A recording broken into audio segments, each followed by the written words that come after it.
back, everybody. For this layout update, I'm going to discuss continued progress on the gravel dock. I also got West Metro Petro almost complete. We are basically down to figures, vehicles, and litter. So that's coming along very nicely.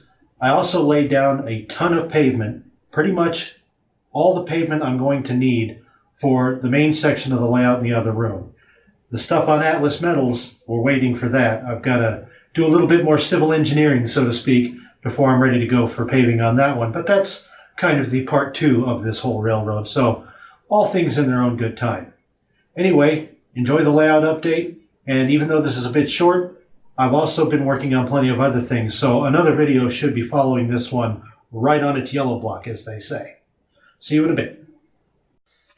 As of the last video, I had started work on the new gravel unloading dock and the structures for West Metro Petro.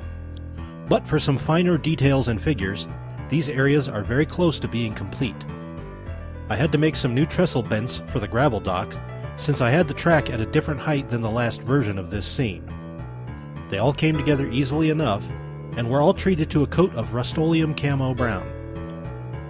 After these were installed, I was able to start roughing in the scenery, including the rather tedious process of adding riprap on either side of the wooden abutment so it isn't just hanging in space.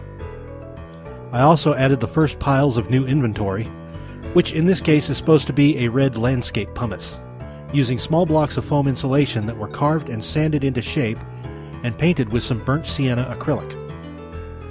Woodland Scenic's red ore ballast was then added to the wet paint, and once dry, these were installed under the end of the dock by piling up some more red ore along the edges and bonding it in place with diluted white glue. Now I need to get some yellow machinery to move all of that stuff around and load customers' trucks, and I should probably establish some other different piles of material.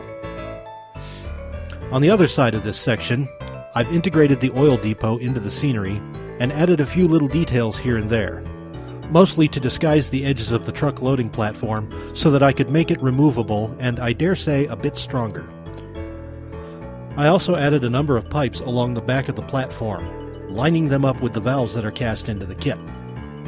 I made these by heating and bending styrene rod, although heavy music wire would also do. These parts were glued into holes drilled into the back of the valves and the styrene base of the structure. Once everything was set, I painted the supply pipes and the valve handles, and the colors of the valves were supposed to indicate the product being dispensed. I'm just guessing on these, but it's red for gasoline, green for diesel fuel, and yellow for kerosene. I also indicated the common car spots by adding heavy spill stains along the tracks where the unloading hoses are attached and detached, and I scratch-built a Hayes-style bumper at the end of the spur. I made the compression unit using bits of styrene H-channel that were glued to a small block of rectangular styrene rod. I made the tension braces from wire, and then painted the whole thing pink to look like a faded red. I weathered it with some burnt umber, making some defined rust patches, and then blending it all together by dry brushing the same color onto corners and edges.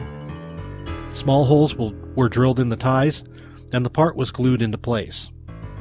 As a finishing touch, 2 small rails were placed along the inside edges to reinforce the track and mounting points of the part. I also put a lot of paving down, getting all of the 12th Avenue West in place, and finishing up the brewery area. This was an important first step that had to be done before scenery could go down. I also added a small shed which serves as the office and maintenance shed for rail operations at the brewery, and some wooden mock-ups of the intended structures along the back wall were placed so the edges of the paving and scenery could be defined. Ground cover and ballast were then pushed as far as could be without having to build the grain elevators, and that's another episode. In the meantime, much has been done, and the good news is that this is only half of what I've been up to, so the next update won't be far behind.